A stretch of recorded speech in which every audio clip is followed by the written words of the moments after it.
Yeah. But what inspired you to really start it? Because I know you came from the legacy side, and I really like appreciate that because you've been there since the beginning.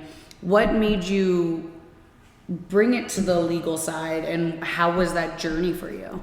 Oh, well, I mean, that goes way back in the day. So a little bit of background about me is I'm a healthcare practitioner. I've been doing body work for about 20 years. So massage therapy, acupuncture, and co-founder Ashley is a nutritionist and holistic herbalist. Okay. So what happened was along our journey back in 2012, she actually became very ill and she got diagnosed with Lyme disease. And it had her in a wheelchair, bedbound. She was the youngest in Ontario to get a full knee replacement. Oh, wow. That only happened a couple of years intense. ago. Yeah. So, I mean, we, with our background, needed to have a solution to, like, her pain. And it mimicked arthritis. So what we did was, we have the tools to create our own formulations. And I mean, going back to, like, when I was a wee little teenager, I would cook up some creams and whatnot. So I'm like, you know what? With your herbal background and my skill to make products, let's come up with something. And we made a cream for her pain. That's amazing. Because, like, only so much steroids and injections and all of that you can take. So we made a cream. We got into cannabis, studied Rick Simpson oil and such. And then with my massage background, my clients would try it out. And then we were all of a sudden in the legacy market because there was a demand for it. Oh, definitely, yeah. And Kira, we were talking about with your tattoos and exactly. All of this stuff. Like, this literally is 10 products in one. And I use it for me personally. Like, Ashley will use for pain. Right. For me personally, I use this for a beauty product. So I'll use like a grain of rice size as my daily and nighttime moisturizer, and I don't use anything else on my face. I don't even wash my face with anything. I just use soap and water, and then I'll put this on for my makeup remover. This works great for makeup remover. Amazing. It's amazing. It doesn't make your skin itchy. It doesn't bother you. Like, most makeup removers give you some sort of reaction. Like, it's not oily, which is really nice. That's the main thing. Like, it's not oily. Like, you rub this in your skin soaks it up so nicely, and it's like nice and moisturized. You're not getting that oily feeling. You don't have that film left on your skin where you're like, I put something exactly because it is all natural, and we do have calendula, St. John's wort, and and plantain in there, and those are specific for skin healing. So I struggled with a lot of acne, even adult acne in my 30s. I was just like, I'm still in my 30s, but like in my early 30s. Well, masks didn't help that situation. Let's be fair. Masks brought it all back. The acne and like the inflammation that like skin lesions and such, like that's what I used it for personally. And I know a lot of teenagers struggle with acne, and of course I can't make claims, but that's what I personally used it for, and Ashley used it for pain. And as you can see, you used it for pain. You use it for everything. You know what I actually used it for recently is when you shave. If you get any sort of reaction after shaving your legs, your arms, anything, if you shave, like ladies, if you're shaving your bikini line for Valentine's Day, all I gotta say is just use that balm after you shave. It's the best. Yeah, so you guys have like really excited, like re-excited me about this, because like there's been so many challenges in this business, and like there's been so many setbacks in this business, and what keeps me motivated, because it's so easy, like in life, as you know, like you lose your spark, you have ideas and visions, you lose your spark, and all of a sudden you're like, I don't think I can do this anymore.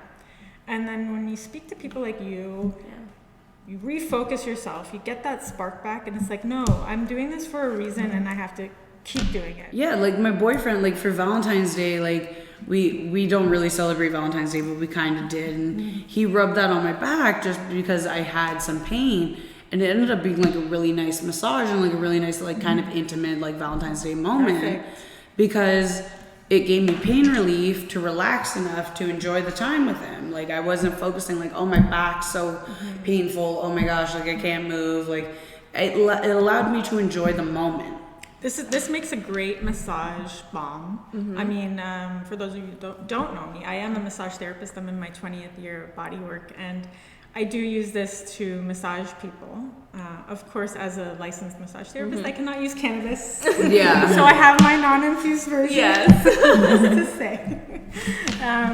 But it does really help. It does really glide nicely. Definitely. Do you celebrate Valentine's Day? Honestly, it depends. I feel like every day should be Valentine's Day. Yeah, why not, right? You know what I mean? Like, Why are you treat focusing your on loved one one day? good every day. It shouldn't be like he's like, nah. You know, It does. So the thing is, like, our motto is love heals. Yeah. And, like, people make love complicated. It doesn't have to be complicated at all. sometimes it's a simple gesture of like, I got you your favorite drink. But Here. it's just like, for those that just, like, are struggling or going through some things, just remember that we create our own stories in our head. So Yeah. when you like someone, you exaggerate that. Like, you find that magic. You just are obsessed with them. You see everything you like about them. When you Yep. don't like somebody, It's very. Oh, it's very obvious. it's the same thing. Like, you exaggerate the It is, story. it's exactly So I right. really try and practice my hardest to stay attached to the moments, but not my future. Right. Yeah. Okay. Because when you become attached to your future, you become like, when someone's loving you, you're taking it personal. Just as much as you take it personal if someone hates you. Yeah. So, for me, love is an intimate thing with myself.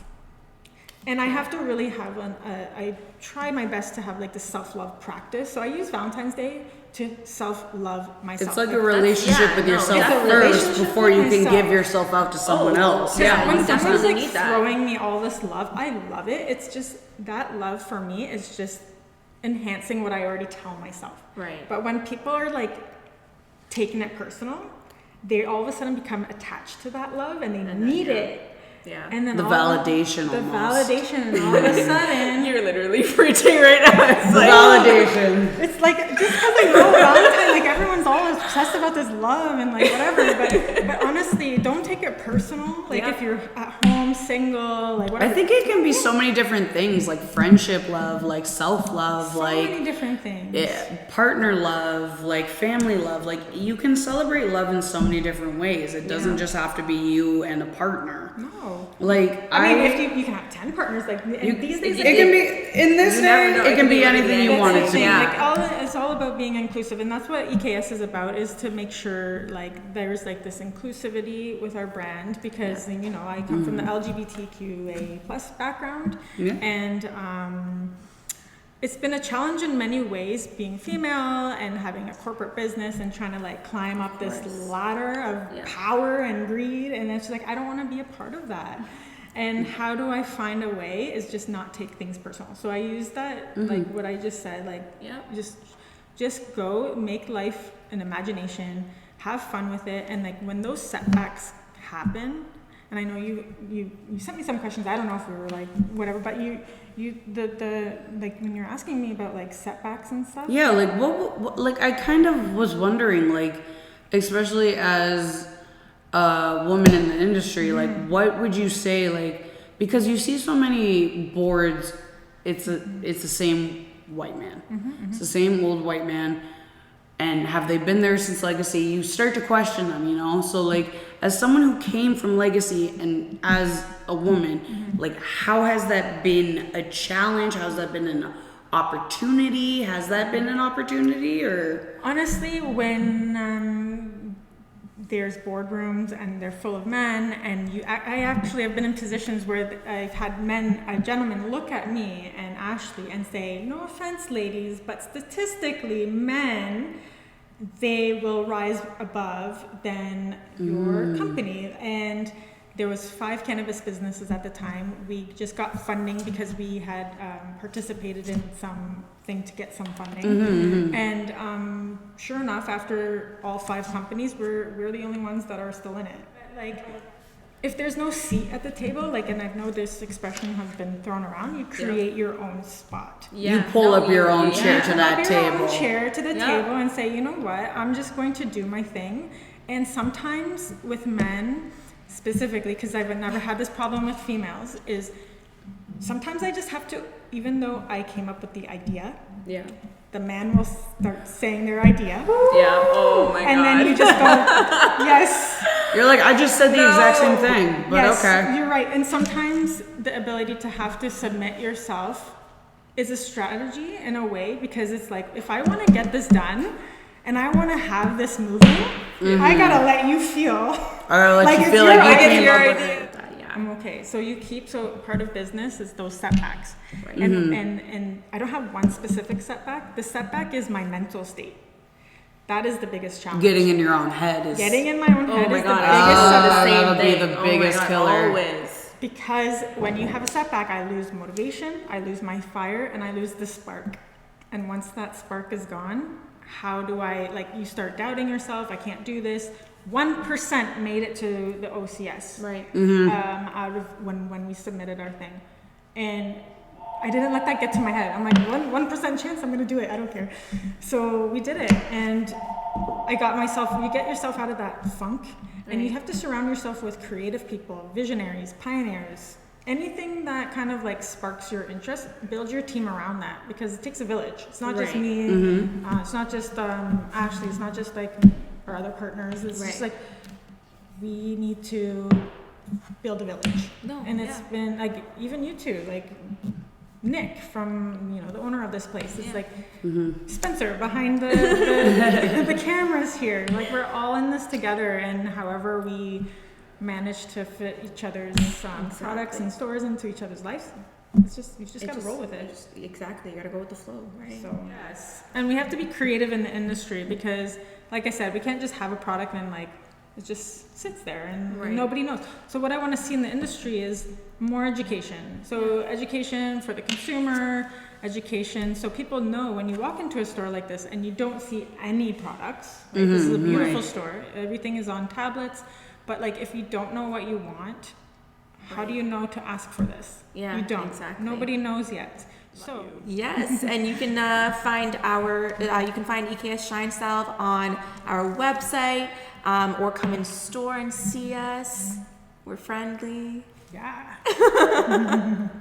Super friendly. Have a good one, guys.